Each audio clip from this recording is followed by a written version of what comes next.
To watch this 7-year-old boy at the piano, you'd never imagine the struggles he's faced.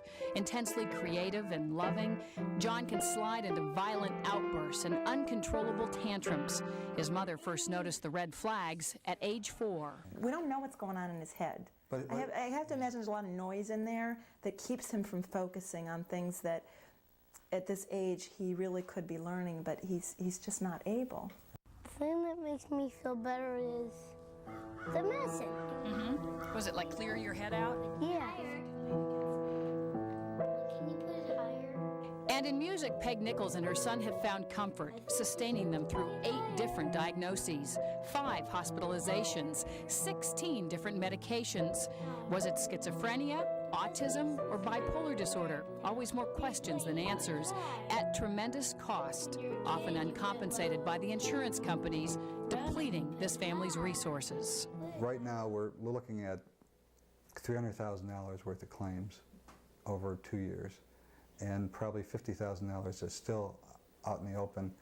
My favorite special activity is going to this biggest McDonald's of all.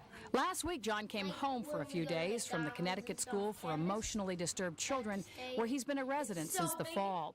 His proud and loving older brother asked him to visit his classroom at Janney Elementary. And for a family temporarily torn apart, it was a treasured moment. What was the best part of coming home this weekend? I don't know. Seeing your mom and dad? Yeah. Sleeping in your old bed? Yeah. Seeing your brothers? Yeah. Playing your piano? Yeah. A lot of good things. Yeah, now here I go. Yes. Eternally the optimist, Peg Nichols knows from prior experience that she has bumpy roads ahead as John's condition inevitably changes. Her own father was diagnosed with schizophrenia when she was a young child. I suddenly had this realization that I had been the child of a mentally ill parent, and now I was on the threshold of being the parent of a mentally ill child. And which is worse? And I wasn't sure. But I did know that as a parent, I am empowered to do things that I didn't have the power to do when I was a kid. My arm is as long as his arm.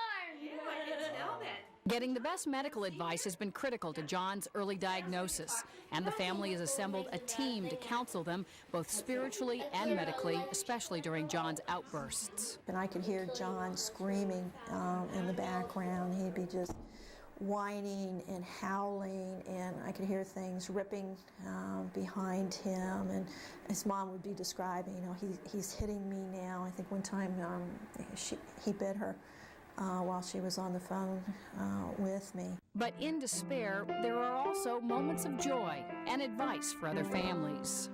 I think you have to give yourself permission to grieve. You have to give yourself permission to be angry, to say it's not fair.